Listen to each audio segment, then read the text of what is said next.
Hello, everyone. Today we have an extremely special guest with us. We have Dr. Christina Harrington. She hails from North Carolina and she's currently an assistant professor in the HCI Institute at Carnegie Mellon University. Her PhD is in accessible interaction design with a minor in human factors and aging from Georgia Tech. Her master's is in industrial design from North Carolina State University, and her bachelor's is in electrical engineering from Virginia Tech. So she's been at all the tech schools, all the high hitting schools. She's also been a visiting faculty researcher at Google, an assistant professor at DePaul, and a postdoctoral researcher at Northwestern University.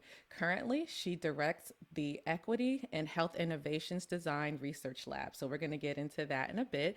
And she describes herself as a designer and qualitative researcher who focuses on understanding and conceptualizing technology experiences that support health and wellness among older adults and individuals with disabilities. She explores constructs of empowerment and access among communities that are marginalized across multiple dimensions of identity, so age, race, ethnicity, income, and class. So, anecdotally, I first met Christina at the Black Computer Conference, and I'm trying to remember if it's 2018 or 2019. I can't remember, but I just remember thinking like we need to have her on the podcast asaptually. And I think you may have still been a postdoc at that time. So, I'm so happy to have seen your progress, through that point. I think you were on a panel called like What No One Told You About Being a Black Woman in Academia. And if you've never been to Black Computer, like there's always these just really insightful panels. So this was definitely one of them. And also, in my opinion, Christina wins the award for the most creative Instagram account when it comes to a faculty member, because all of her pictures are always just so like creative and artistic. And it's like, she is having a good time. So welcome. Welcome to the podcast. Thank you, thank you, thank you. I'm really excited. Kyla's been hyping you up, so I mean, Yes. I don't know how hype you are today, but hopefully this conversation will get us, somewhere exciting. Because I'm trying to find this Instagram account right now. My friends joke me that I'm always at a 2 out of 10. I don't think that that's accurate, but I think maybe I a lot think of it's the very time. interesting. A lot of the times I'm at a 2. Oh, a 2. I'm very Or do you think Very of yourself chill. as like introverted, or are Very you much just so. like, okay, Really? but an chill here. extroverted introvert when I'm comfortable. oh, okay, We will definitely keep that in mind. a 2. That's far away from me. Right. We're definitely 10 out of 10s. So this will be So- really interesting. So hopefully we'll get you to be comfortable, so you'll share more things with us. Yes. It's I've been one of learning my- about introverts, so I know that you all exist. I don't understand it, but I am trying. You're probably doing better than me. So were you always introverted? Was that something like throughout your childhood that existed? Yeah. I'm one of those people that I think now in my adulthood it's become one of those things where I'm like I talk when I find it necessary. Um I'm comfortable in my silence. And my contrast oftentimes with extroverts is extroverts are very uncomfortable with silence or just like chill paced things. Um and so I've and I know I can be extroverted around like with like my group of friends or whatever, but more often than not I'm kind of just mellow and like kind of chill. Yeah. Super chill. Yeah. That's cool. That's really cool. So were you like into science, tech, computing stuff when you were a kid too? Yeah, I was a tinkerer. I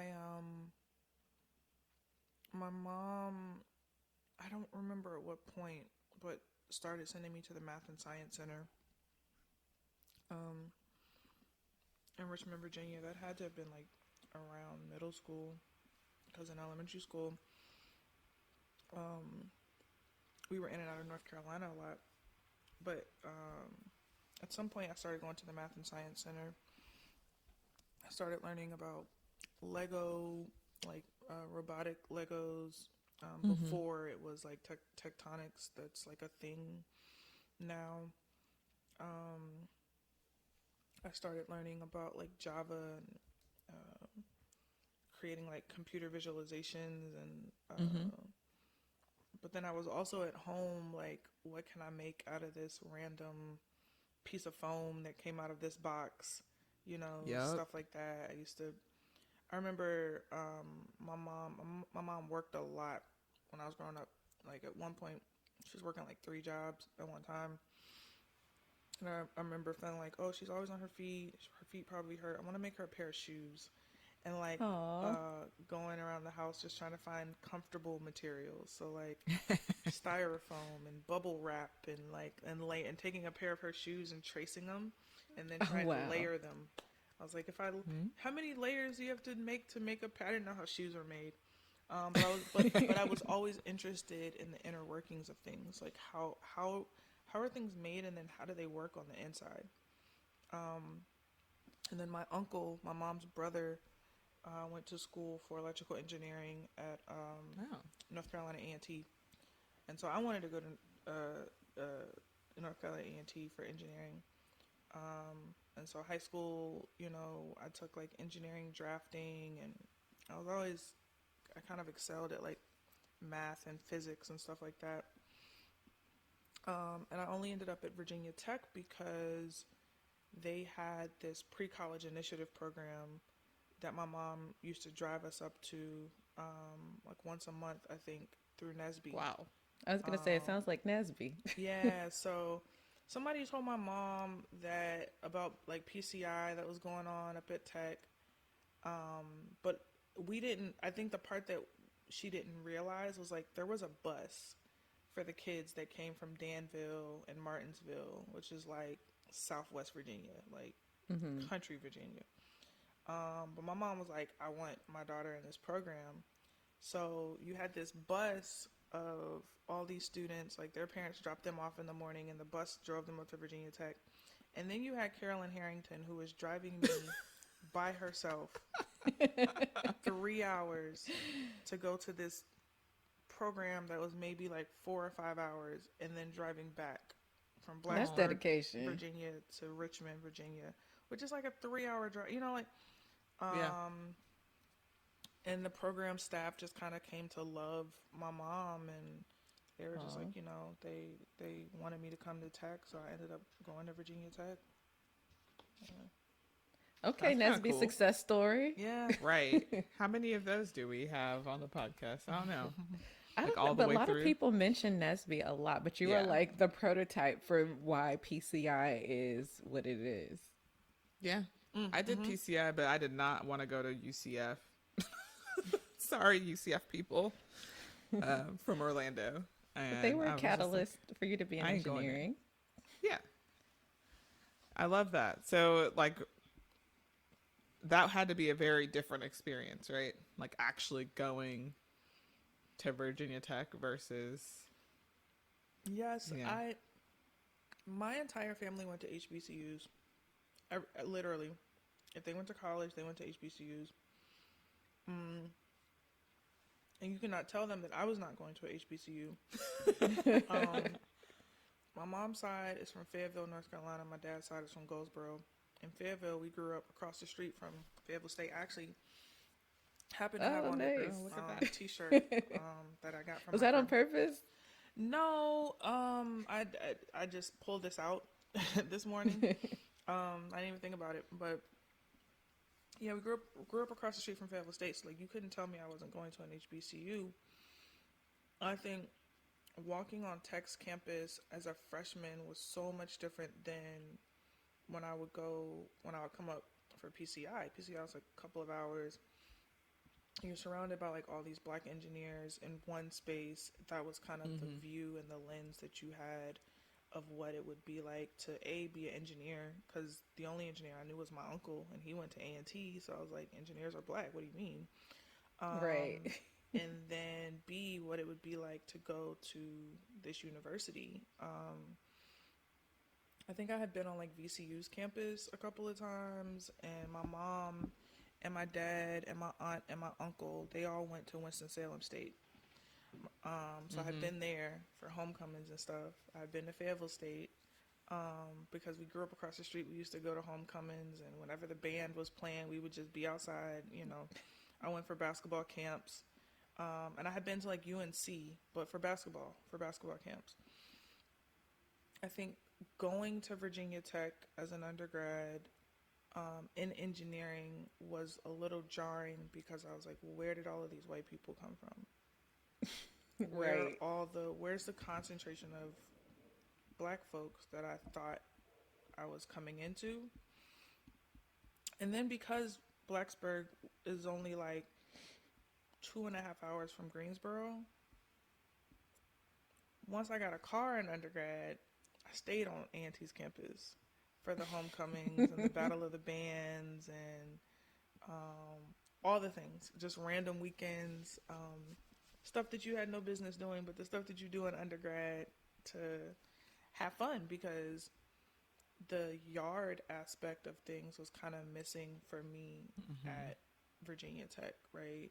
Until I pledged. Like, I just didn't feel...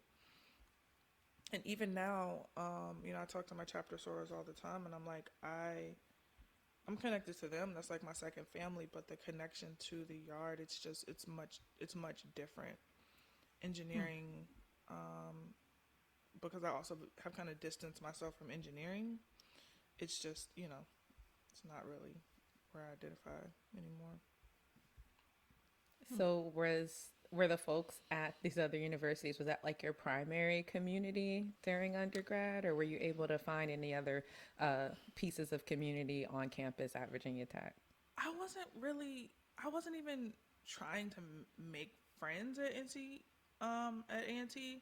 I was like Harriet Tubmaning people from Virginia Tech down to A&T. Like, come on, y'all, it's fun.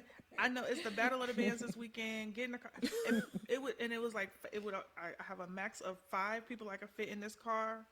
Yes. And 5 people, at the time, my ex-boyfriend, I was like, his roommate can fit 2 of y'all and then 3 of y'all. Like, it was never like, oh, I'm going to A&T to make, friends. It was like, let me bring the friends from Virginia Tech, because we were all sitting there bored. Yeah. You had the occasional alpha party or the occasional... I will say that my time at Virginia Tech, looking back on it, I'm not gonna downplay it. It was fun. Much more fun than what I hear the students are having on the yard now. We had a lot more going on, but it wasn't the HBCU atmosphere that I kind of was looking forward to in college. Again, like, until I pledged, and then after I pledged, it was road tripping with Delta a lot. Like, hey y'all, we going over here we're going down to not NC State, but what's the NC Central. We're going down to NC Central for their homecoming, and the Deltas are doing this show, and then we're going to Virginia State, we're going to VUU, and we were just everywhere. And that was what kind of made up my college. It was this blur of like road trips. I mean, sounds like a good blur, So one kind of common theme that we usually hear from our guests is like just having community. Like, even if you're in this really insular, mostly white environment, we find ways to make our community. So even being an introvert, you're like, look, I'm going to make this community whatever way that I need to, and, be able to piece together a really good experience. So no, that's really cool. Yeah. I think it's really interesting, that, I don't know, Blacksburg is really isolated, right? Like, and I don't think that people talk about that sometimes. Is like, depending on where you go to school, it may be just your school. Right. And then the radius of like stuff, I don't know how people survive. Like, I was struggling as an undergrad in Gainesville because I was like, I just got to go to Orlando. So I get in the car and we out. So I really resonate with that. But people don't talk about like you had that option to be like, yeah, I don't want to be here, so I'm gonna be over there, It's but I'm hard still gonna do because my work. Blacksburg is also the first place ever in my life, and this is me growing up in North Carolina, spending summers or weekends in Goldsboro, North Carolina, spending summers and weekends in Columbia, South Carolina, where my uncle, my dad's brother is from, having family in Houston, like going to family reunions down there. Blacksburg was the first place I was ever called a nigger with the ER. Wow. That happened to me too. Over something stupid. It was like the weekend that we got there, a group of us, like, you know, you move into the dorm, they're like, oh, you're black and you're black, let's go do something. Mm-hmm. And somebody had a car and they were like, we're going to drive to like downtown Blacksburg, which is just Main Street. And we're going to go, I think we were like trying to check out a bar or something. And the person that had the car was dropping us off on the corner. And it was but like we had piled in the car, like we're on laps like this, like, you know.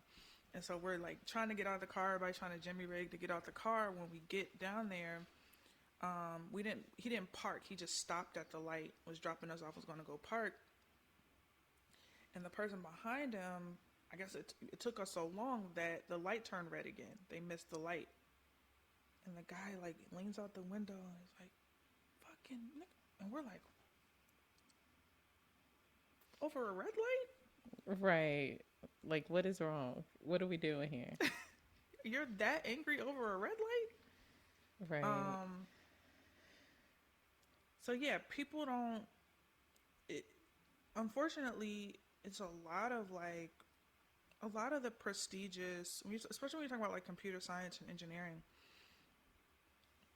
I was fortunate enough, you know, when you talk about like my master's and my doctorate, people have always joked that like I've traveled down the ACC, and I was like, yeah, but I've also been intentional to never end up in another Blacksburg.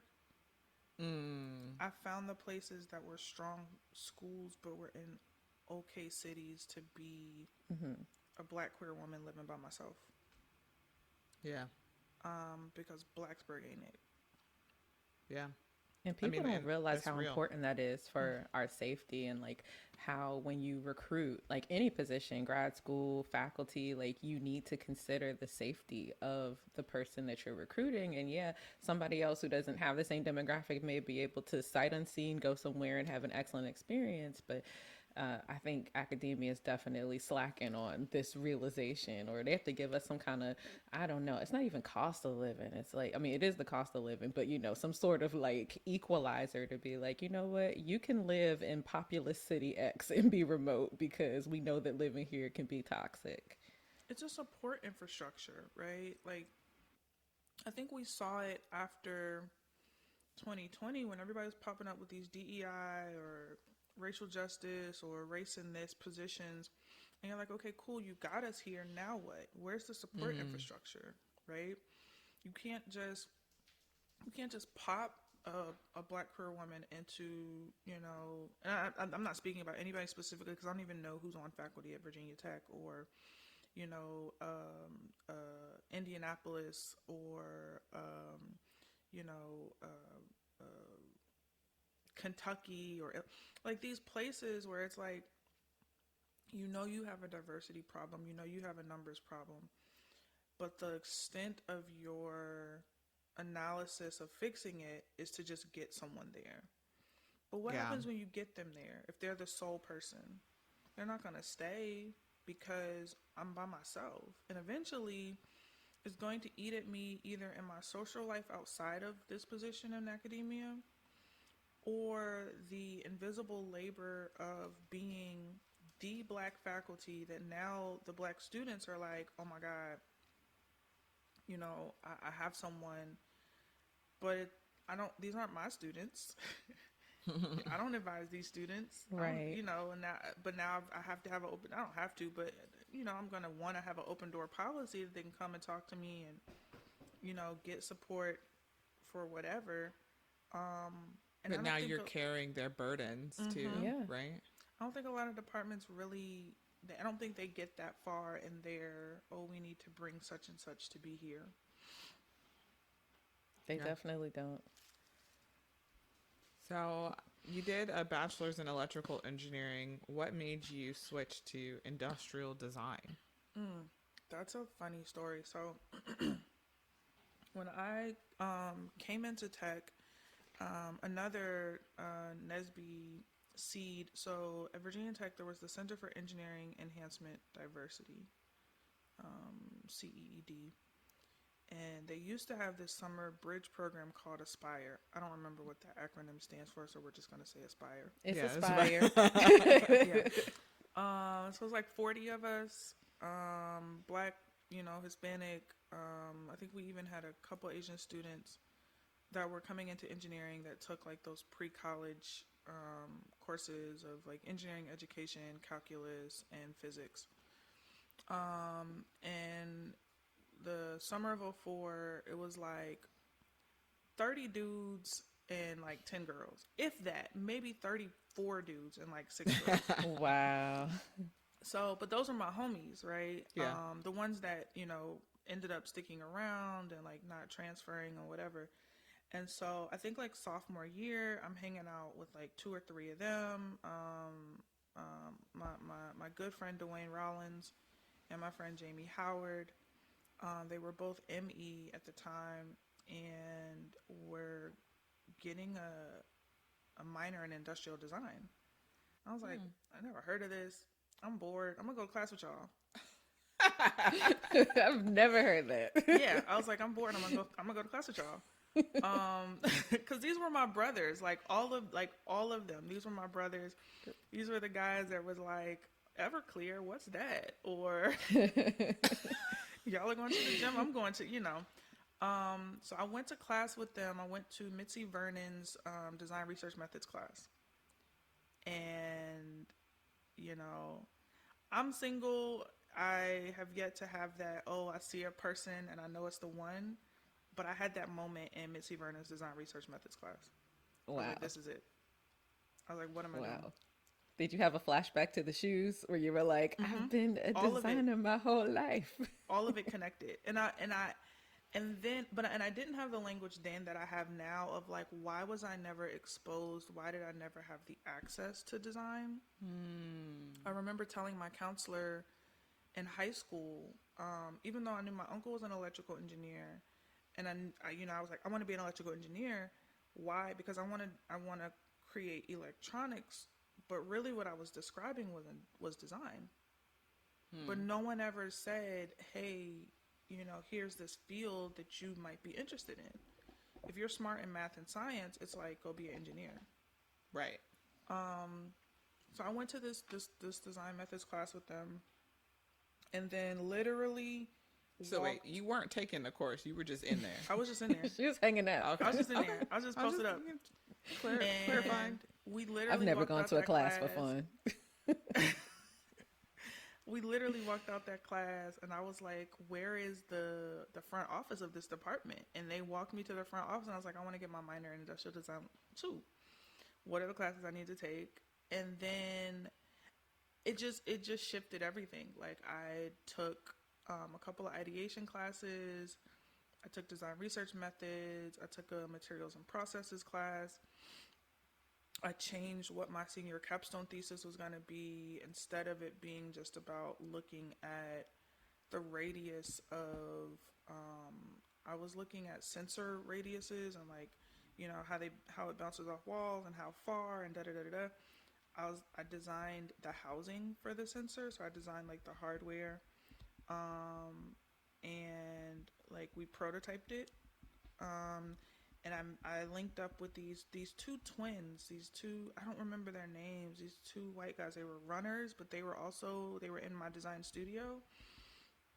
And we worked together on my senior capstone thesis of, thinking about, and this was before Apple Watches or anything like that, but we were thinking about what would it look like to have a wearable sensor that would alert runners and joggers and cyclists that something of a certain mass and speed was coming into a cone of radius for like jogger safety.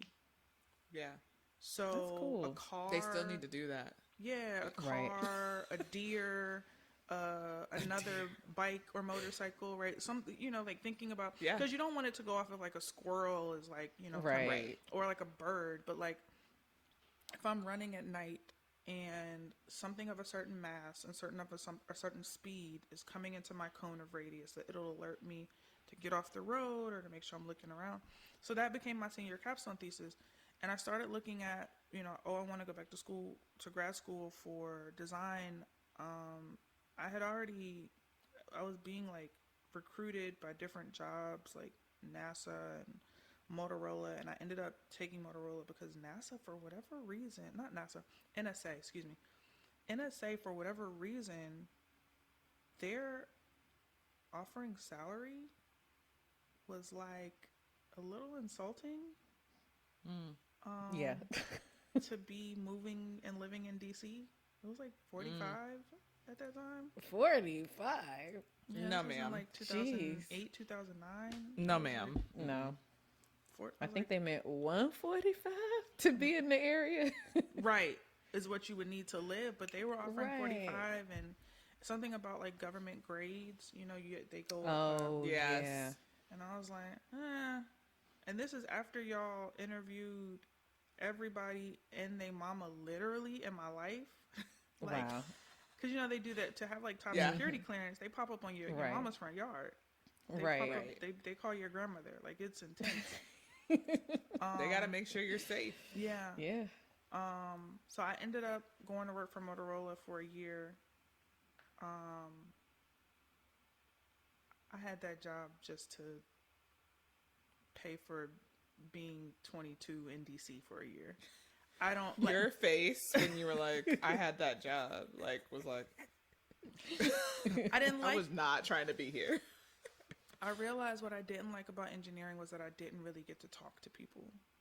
Like, we were designing radio packages for the government, but it was like we never got to talk to the users who were using it to know like what the challenges that you were having.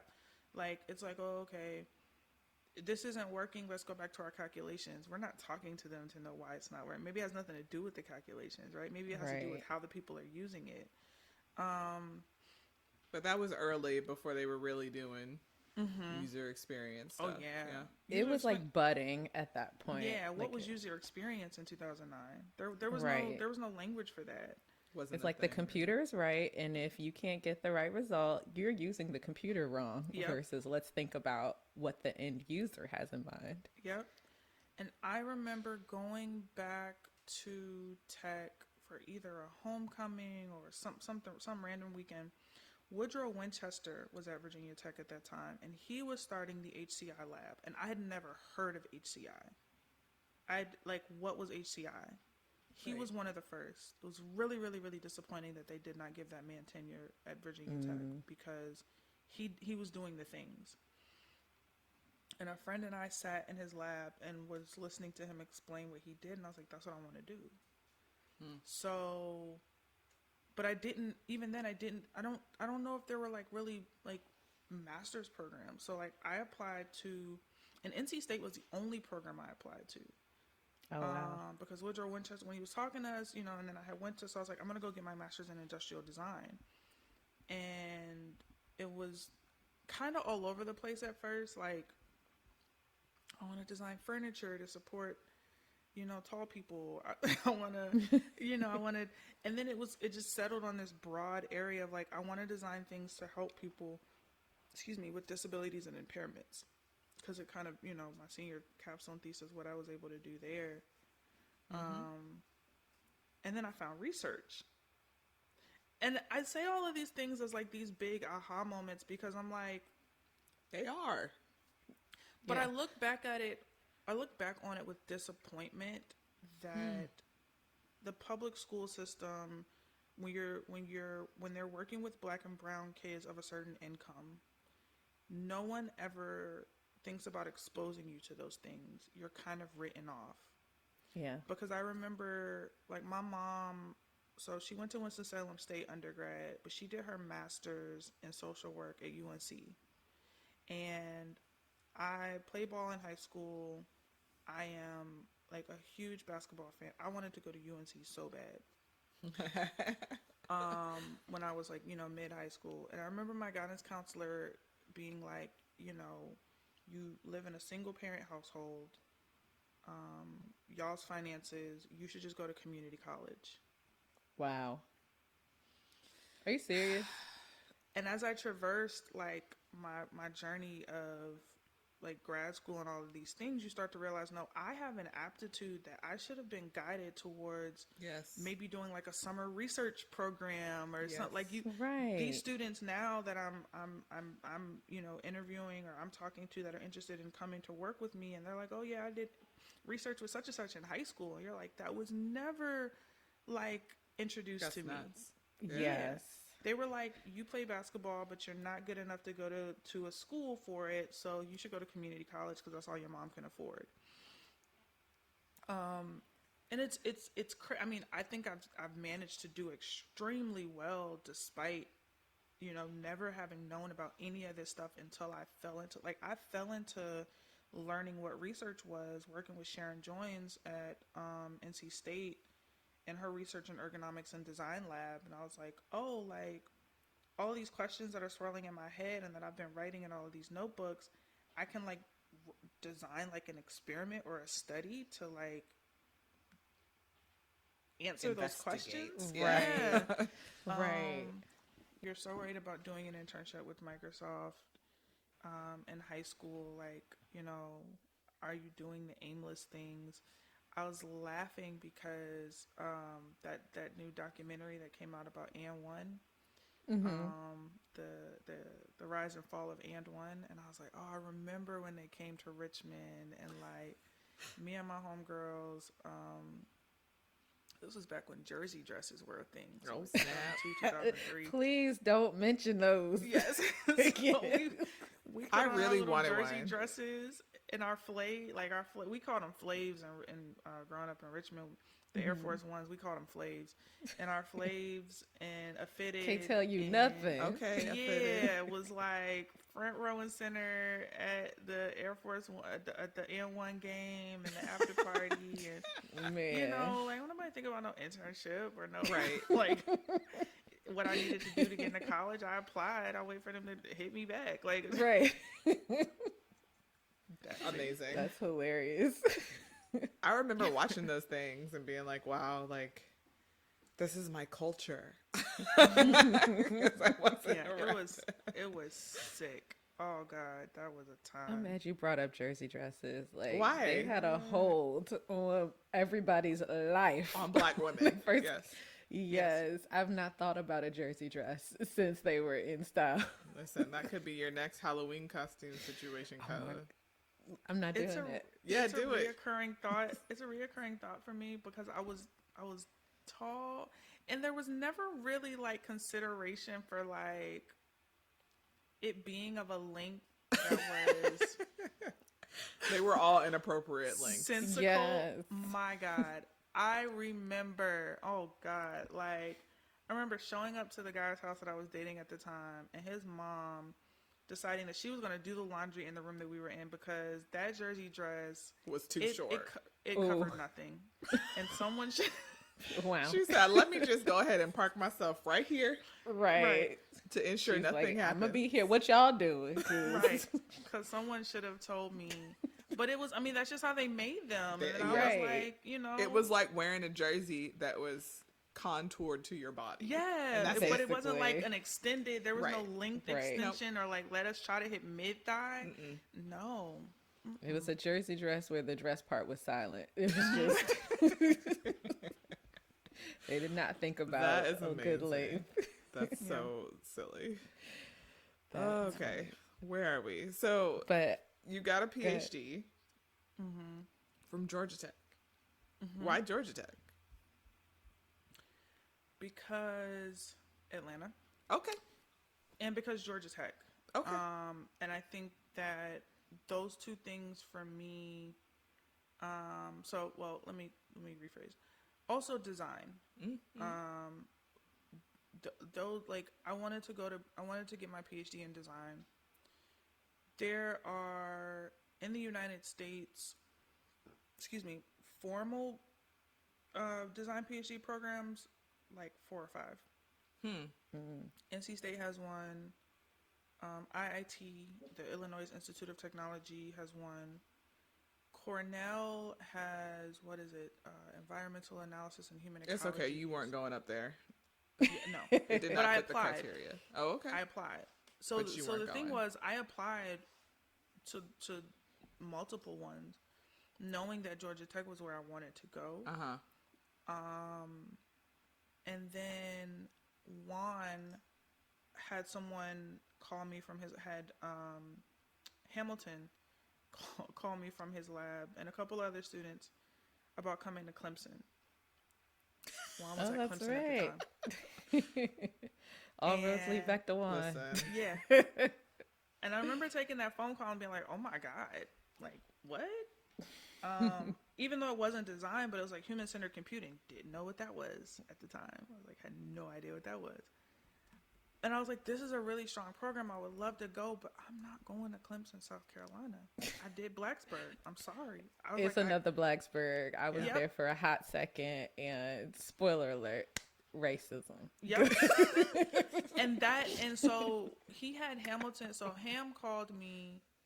Ham was a bruh from Norfolk State that was at I Virginia. remember him. He's like Yeah. an entomologist. I Yeah. forget. He studies the bees and Yeah. insects and things. Insects. Yeah. He was at Virginia Tech when I was there in undergrad. So when Juan had folks call me from Clemson, like, I remember talking to him and being like, yo, be honest with me. Is this a place where I'm going to be constantly reminded in a negative way that I'm black?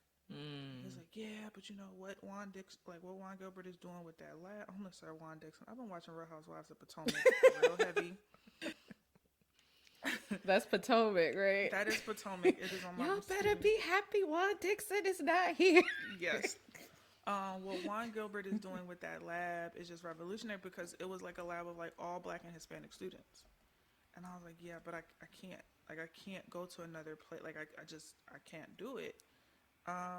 So I chose Georgia Tech because I would be in Atlanta. I would be in the South. You know, Georgia Tech is highly ranked in design, was really the extent of what I knew. I didn't discover HCI until I got there and had, really started like taking classes. And I also discovered that Georgia Tech School of Design was refining its PhD in design program, which meant that we had to decide what classes we wanted to take. And some of them were in the School of Design for me, some of them were in the College of Computing, and then some of them were in engineering psychology. That's So, cool. Yeah. Wait, Yeah. you said engineering psychology? Mm-hmm. So human factors psychology. Because I was really interested, like I said, coming from an industrial design background, or not background, but like, really that framework. I was really interested in like, what about a product makes a person use it? So like the cognitive, right? Yeah. Like, what is our attachment? I had done some research and like, in my dissertation ended up what they call persuasive design. So how does the design of a thing compel you to use it? Yeah. Or change your behavior? Yeah. I was actually, when you said engineering psychology, my first thought was like, maybe it's like a cognition related It is thing. all about cognition and ergonomics. So also, how do we fit the thing to the person, mentally and physically? This is so scary to me, right? So I have a cousin.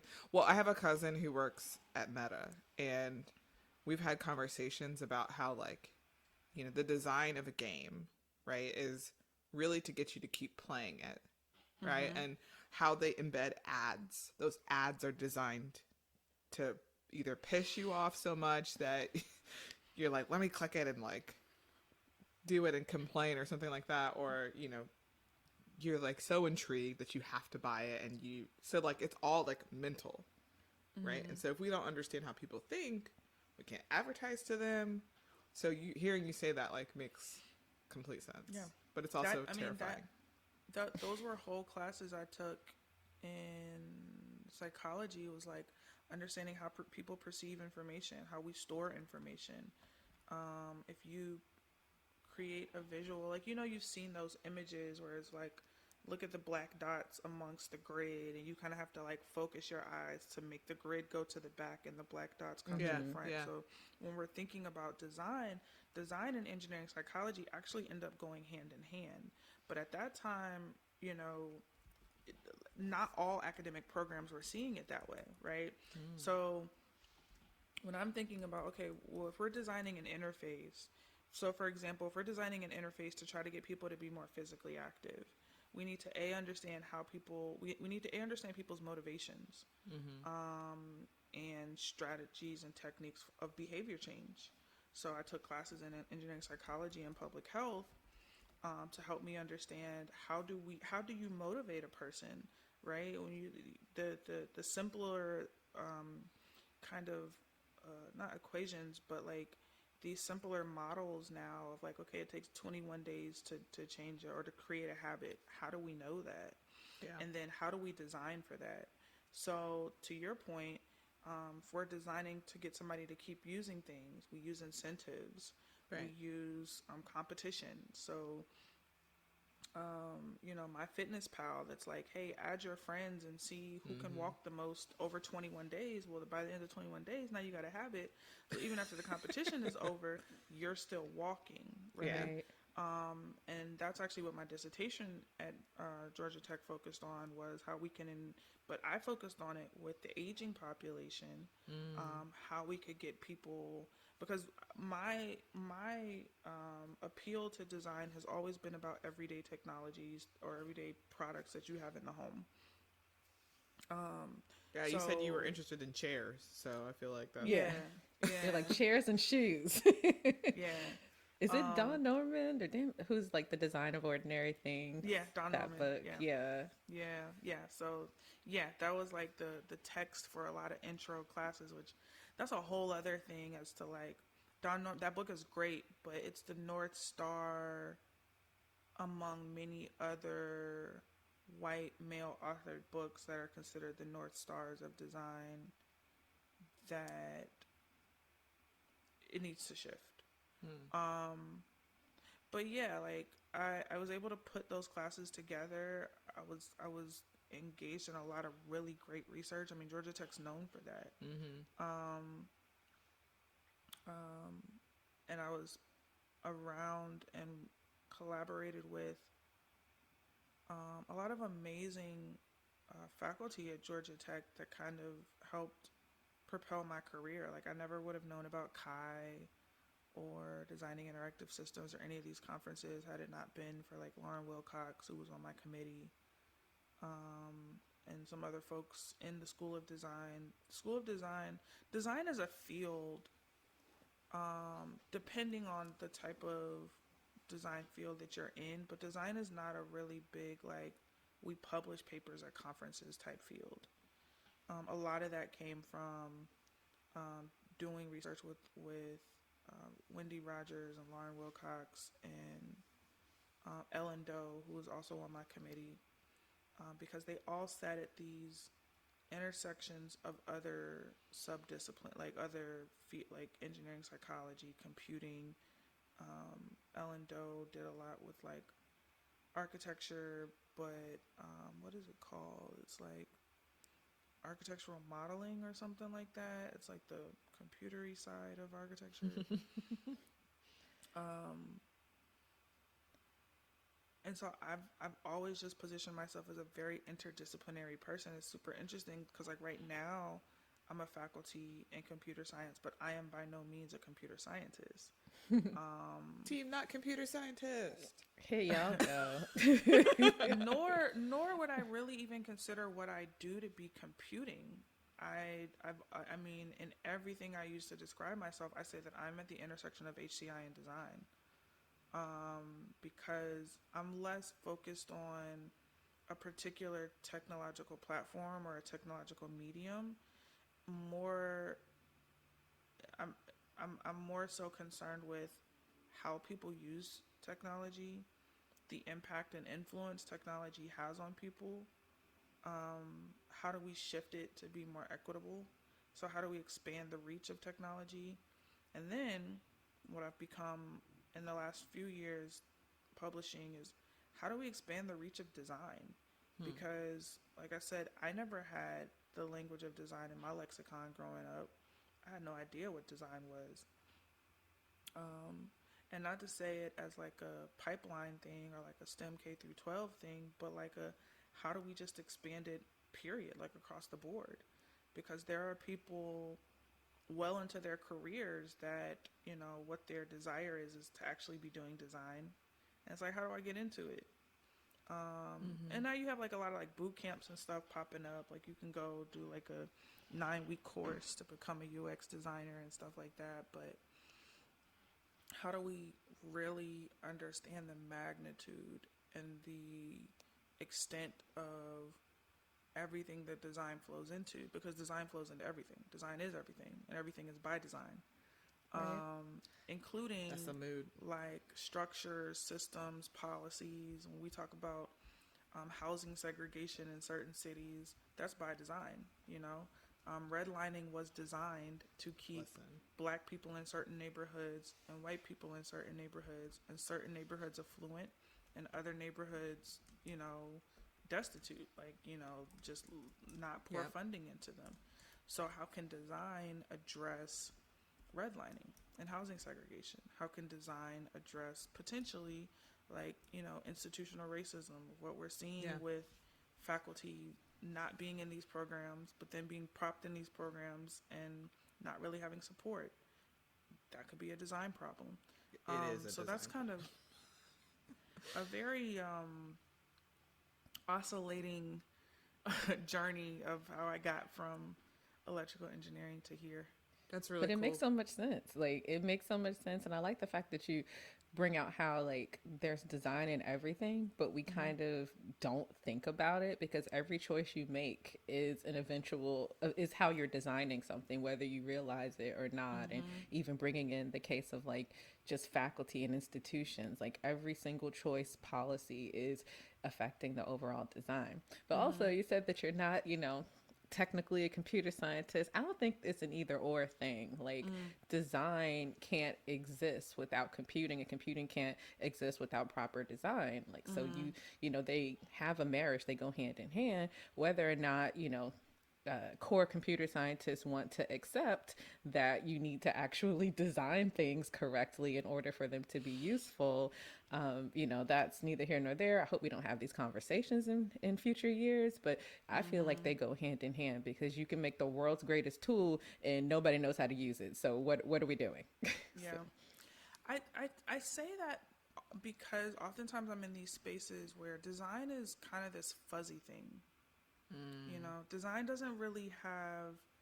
It's like if you think about like cracking an egg, right? And like design is like the white around the yolk, whereas computer science is like traditional computer science is the yolk. There's bounds, there's models, there's frameworks, there's theories, there's explanations of a lot of things. Sometimes designers are just like, I'll throw this at this wall, and if it fits, that's cool. Right. And somebody's like, how did you do that? I don't know. I just, you know, I just thought it should be a button right there. yeah, I just kept iterating until it did. So in that way, academically, right? Like theoretically, yes, computer science and design go hand in hand, but like the ways that we think about it, oftentimes hardcore computer scientists are like, I don't get design. And design is like, I'm not trying to be as stringent as hardcore computer science. The students think a whole lot differently. When you, I mean, the students that come in and are just in one program or the other, Yeah. it's a completely different world. And when you teach classes at the intersections, you oftentimes find yourself having to do everything at a very introductory level, because some people are like, I've no idea, I've never designed an app, right? I code. That's what I do. I know I know Python. I know whatever. And then you have some people that are like, I have no Python. There's a snake in here. Like, what? That's not the class I signed up for. So you're like, ooh, how do I teach intro to HCI when I have this student coming from this background and this student coming from this background, so that people don't feel like, oh, I know that, and I'm going to, kind of zone out on that lecture because I know everything you're explaining. For me, it's talking about like methods and processes, because neither one of y'all know methods and processes. Right. Neither one of y'all know why you need to design the thing for this person. And neither one of y'all know how to talk to people. Right. And so I find that I'm able to bring that into the classroom a lot, having been situated in both worlds for so long. Yeah. Whenever you say design, it's like really triggering for me as a civil engineer, right? And I teach a course on like engineering design and society. And it's all of the disciplines that come into that classroom. And nobody knows anything, right? And our goal is to like give them an overview of all of the spaces in engineering, computing, and help them see like how we're all connected. Because we really are. You can't, why am I designing any computer, anything? Where are we going to use that thing? What is it going to be connected to? Right? Like there's so many pieces of design that are necessary for computing to even work. So I find it's the fuzzy soft stuff to be very frustrating. If you don't have the infrastructure, y'all just making stuff for nothing. Right. And Christina, I wanted to ask you, is your lab pretty interdisciplinary? Like, do you take, and I might be jumping ahead a little bit, but like, what are the typical backgrounds of your students? And I know you mentioned like in the classroom, you kind of have to get people to a common understanding, but is it like that also in your lab? Right now, there's kind of, it's kind of like a flip. When I was at DePaul, my lab was very interdisciplinary because I had students properly in the School of Design. I had, a couple of master's students in HCI. And then I had some undergrad students that would come from everywhere from psychology to, I had a student, what was it? She was like pre-med or something crazy, because you're talking about wanting to do stuff with health. At CMU, it's primarily PhD students that are all in the HCII, and I've had a undergrad to work with me. It's not as interdisciplinary as I would like. Do you think it'll take like a culture change there, or just having more students and getting a little more like stuff running and off the ground and visibility? Probably all of the above. I think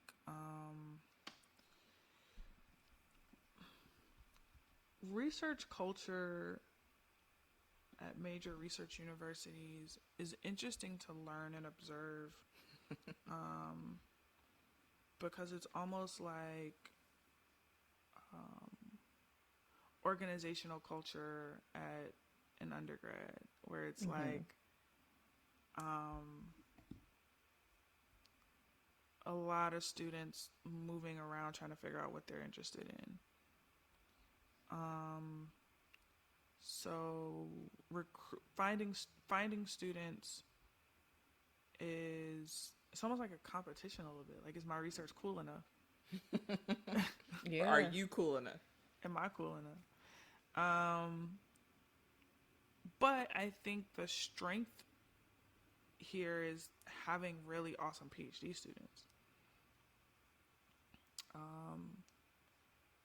At DePaul, one of the reasons why I wanted to have a research lab in the first place is because I wanted to expose more students who never would have known what HCI or design research is, or who never would have had an opportunity to be in a research lab. Like most of the students that worked in my lab when I was at DePaul, that was their first time ever doing research.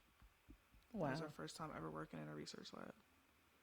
And we're talking about, I mean, you're taking someone who might have had just no skill set, just to, hey, I saw your name and thought it was interesting, and I'm like, come on, let's do it. Whereas at CMU, most of these students have like a research background. Like I said, they're coming in, you know, oh, I've done internships here and there. So it's less about exposing really anyone and more just about finding students who are genuinely interested in the nature of the work that I'm doing. That's pretty cool.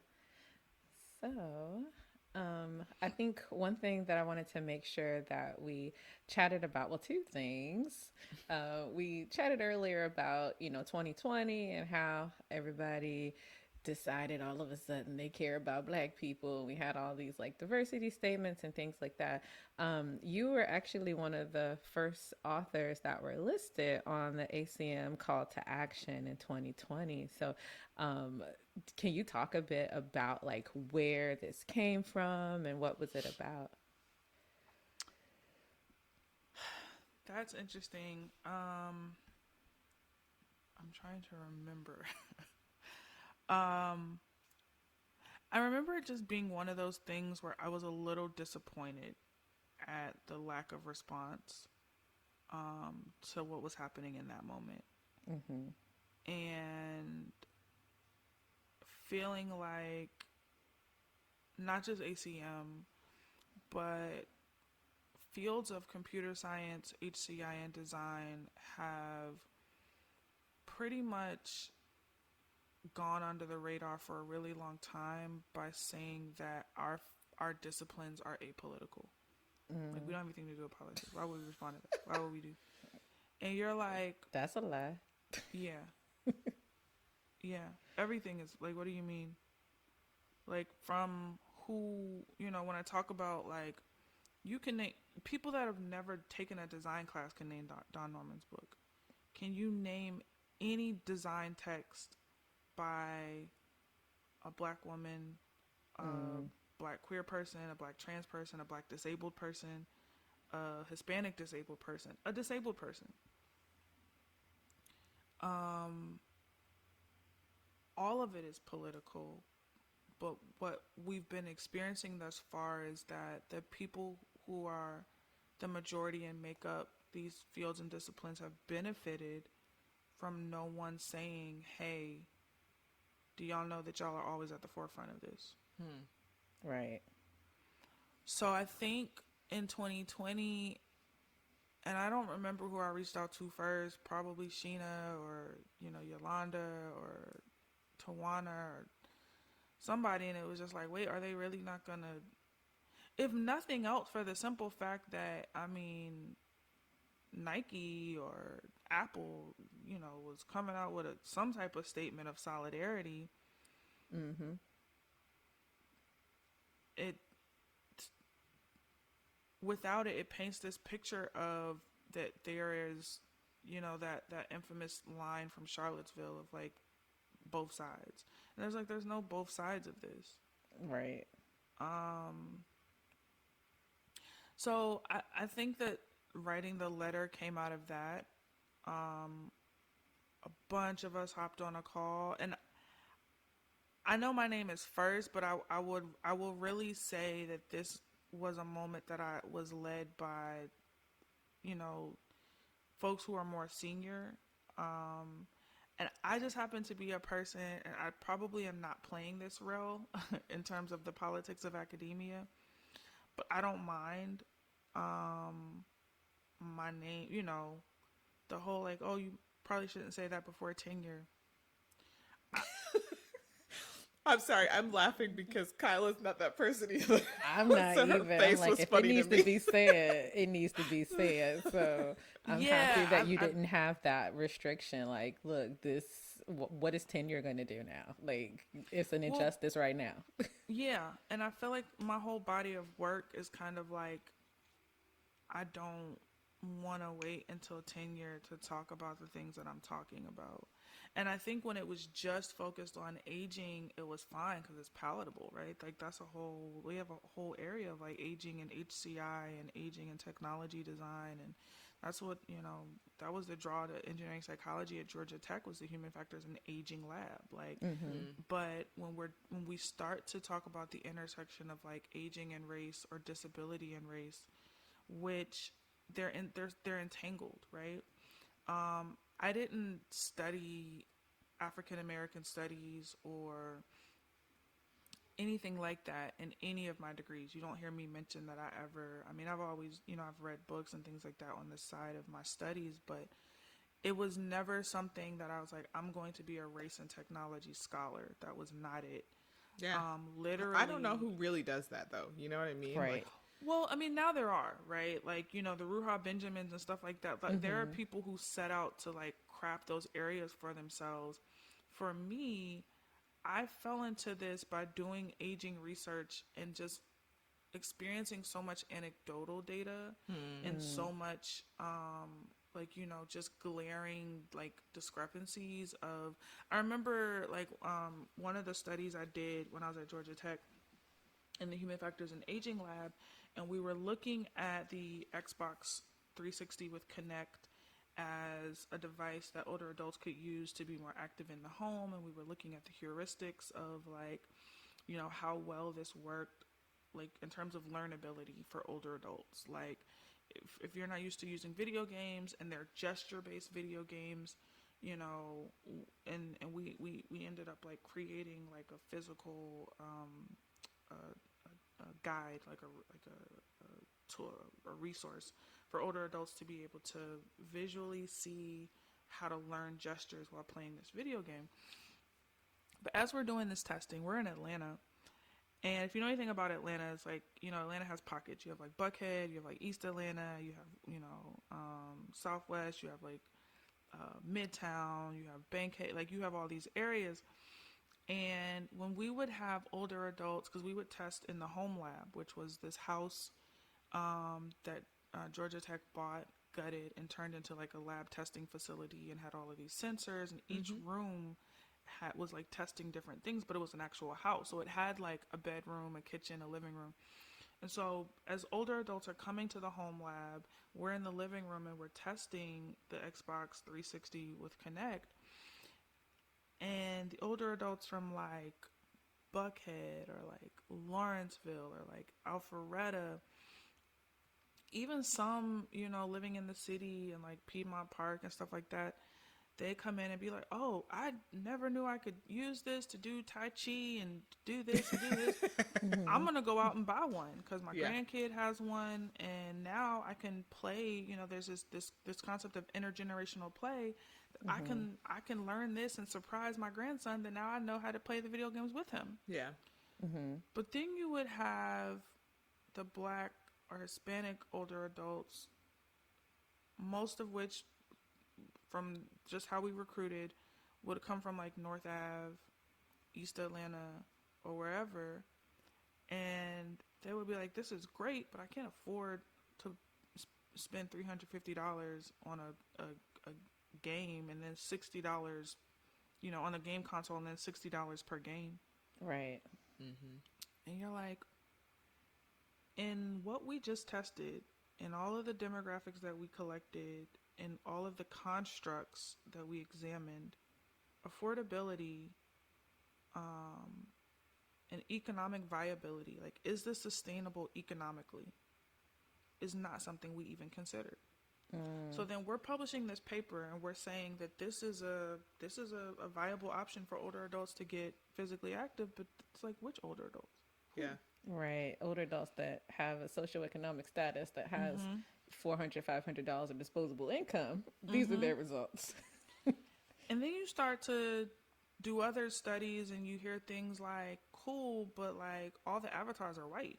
Like, I Right. don't really see myself in this video game, and that's not how I would do a gesture. Not because I don't understand the mechanics of moving my body, but more so, that's not how I move my body, right? Yeah, that's not You how know, I want to move my body. Right. like we dance in a way that, like, it's not as robotic, it's not as Yeah. formulated, It's it's not not as jerky.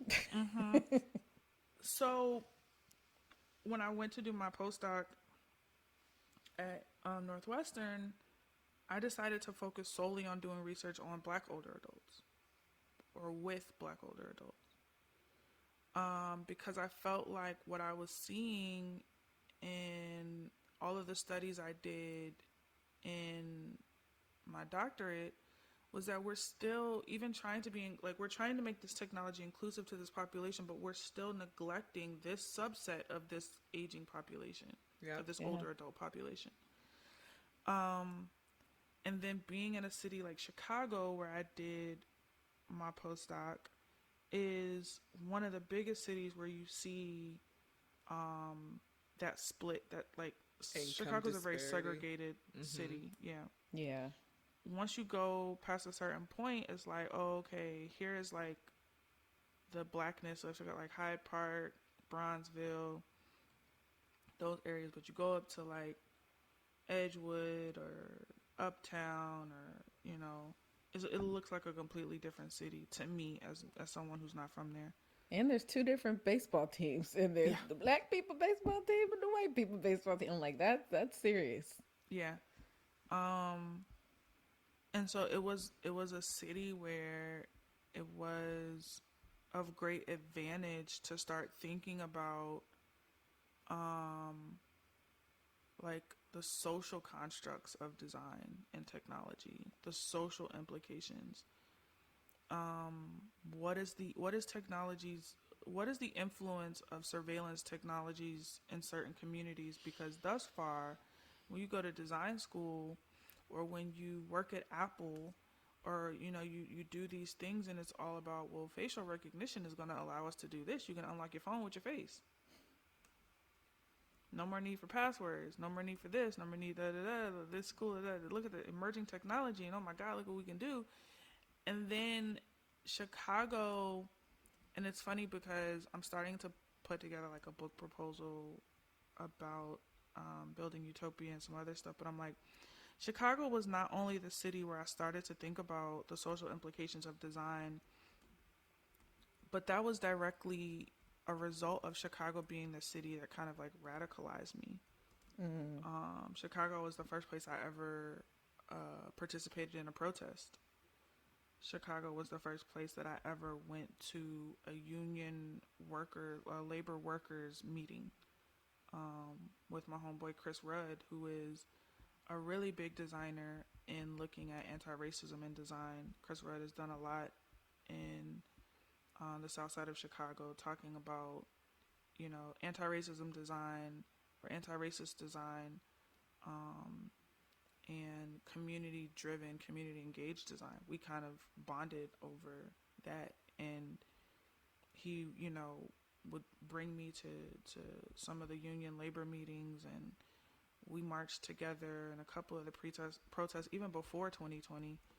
And then, at the height of 2020, getting involved in the mutual aid that was necessary, because I was living in the south side of Chicago when the pandemic hit, and when the uprisings kind of took place, and seeing that all of that is its own form of like participatory design, because how can we co-create the resources that we need when the city has flat out said, it was like the city flat out rose the bridges that would connect,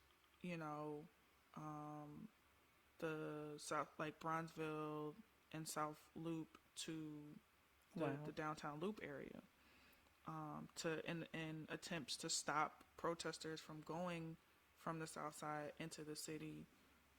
What they felt like was destroying, the beautiful, vibrant areas of Chicago. But really, it was like, y'all care more about this area than y'all do.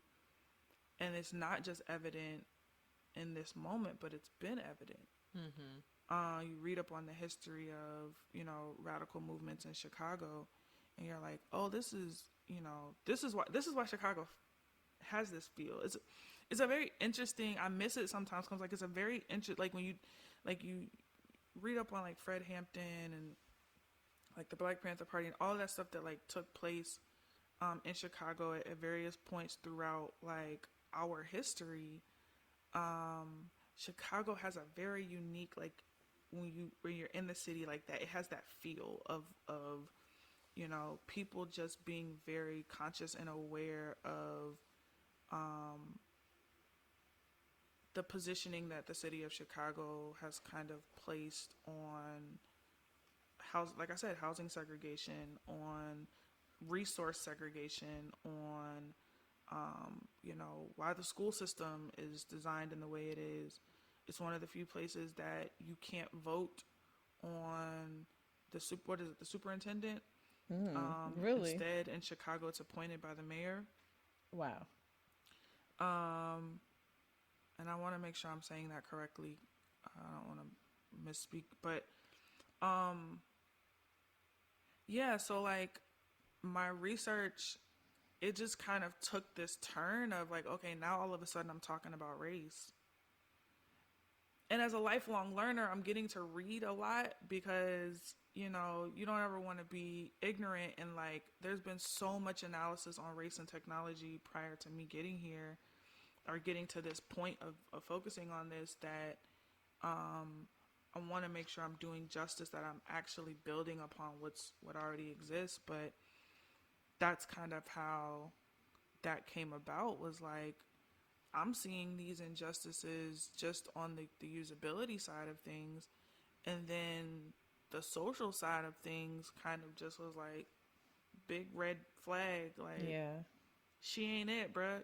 Like, Right. run. So, And yeah. I feel like the social part impacts the usability part. Like you can't study them in isolation. Like they exist one because of the other. But one other thing I want to make sure that we get a chance to chat about, can you tell us about the Building Utopia deck/toolkit? Yeah. So, that also kind of emerged out of that moment. I had started to do research. I like to think that my research is like, there's like two parallel lanes of design to promote health equity and social inclusion. And then how do we expand, like I said, how do we expand access to design? And how do we think about more critical forms of participatory design and community-based participatory design?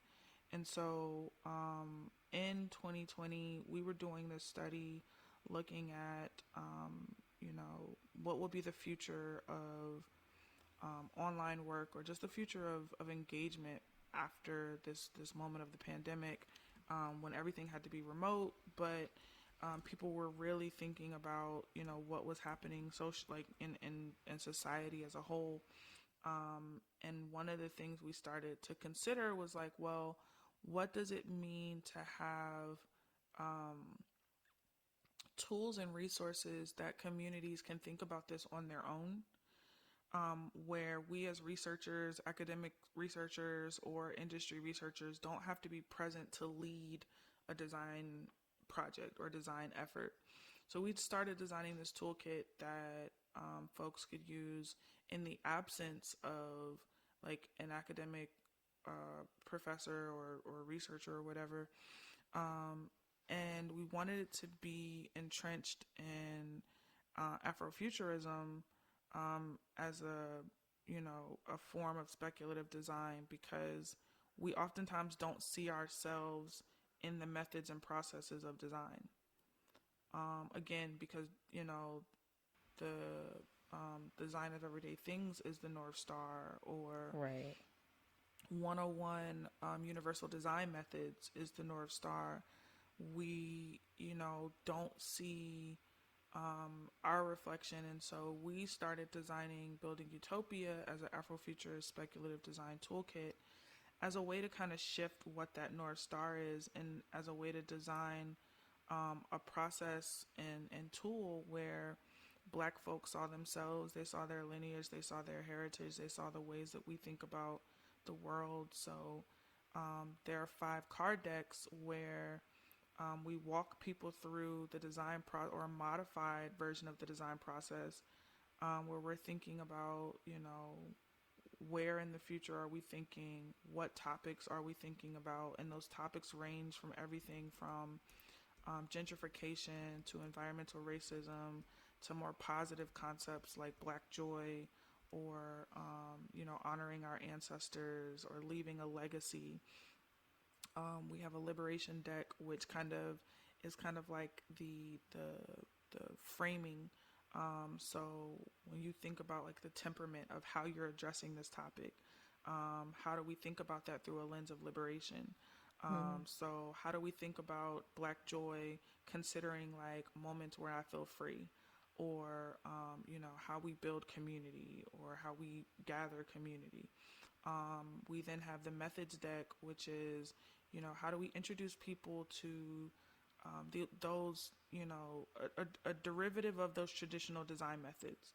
So we walk people through like paired ideation, or concept sketching, or community conversations instead of like a formal interview, right? Because sometimes, in a lot of the research that I've done, sometimes those formal processes that we have in design can mirror things that have been very harmful or traumatic for certain communities. So if we say this is no longer like a formal interview, but it's a community conversation, and we're going to talk about a solution to environmental racism or leaving our legacy. And then the last deck, we've provided people with examples of different solutions to some of these topics, but again, that are very community focused and driven. So things like community art installations or murals, or mutual aid. Like, how do we design a mutual aid that's going to address food deserts, or mental health issues that might be seen in our community. And we've taken this toolkit, granted, most of it has been virtual because of the pandemic, but we've had people testing this toolkit in Detroit, in Chicago, in DC, in Atlanta. I have a student that's using it for her dissertation out in Colorado. We've done workshops with this toolkit literally all over the U.S. We've been really surprised at the reaction and feedback, like the response to it, like having been so positive, and so many people wanting to rock with us with what we're doing with the toolkit. So Yeah, I'm yeah, like, I need a toolkit because these are really interesting concepts. So, yeah, we have some card decks up on the website for order. We can you just tell we people the just launched. website so they can so they Yeah, know where so to get one? it's buildingutopiadeck.com. So building utopia deck, all spelled the normal way.com. Right now, as of what is this, December 13th, we have some card decks on the website for sale for immediate shipping. We've been doing pre-orders where we take like a bunch of bulk orders and then ship out, but we are now in a space where we can do more immediate shipping, so you'll get them within 5 to 7 business days. And if you want to order an entire toolkit, we are taking bulk orders. We're now shipping internationally. So if you have an interest for a bulk order, you can just email us. That email address is buildingutopiadeck@gmail.com. You can check out our Instagram at buildingutopiadeck, where we post a lot of what we're doing, the events that we've had. We've had a couple of launch parties to introduce the deck in the DC market and the Atlanta market, as well as, like I said, workshops that happen all over the place. If you want us to come and do a workshop, you can hit us on our social media or our email or our contact page on our website. Jen Roberts, who does that side of things, like the workshop side of things and the educational side of things, and has been leading those and doing an amazing job. Yeah. Awesome. Well, thank you so much, Christina. And do you have any public facing social media that you would like people to contact you on or follow you on or anything like that? Usually my Twitter, my Instagram, y'all, does not talk about my research. But does it have to? That is a little bit more of my personal life, a little bit. I'm even starting to like scale that back a little bit, but mainly Twitter is where I talk about all things research, all things where academia needs to do better, all things Boston Celtics, all things Real Housewives of Potomac. That is what my Yes. Twitter is about, unapologetically. And Joe Biden for giving me student loans. If he's listening, this is another chance, Mr. President, for you to do what's right. Do what you told us you were gonna do. We like Hilarious. to think of Joey B as a listener of the podcast too. Yes, I he's hope he definitely a is. listener. He's a silent sure. supporter. I'm sure he is. Oh goodness. Thank you so much, Christina. This is wonderful. I started out Yes. like, okay, we're gonna get her to talk. And now I'm like, she talked. So I'm really excited. Yeah. Thank It you was- for the opportunity. I appreciate it. Yeah, it was really nice getting to know you. Yes.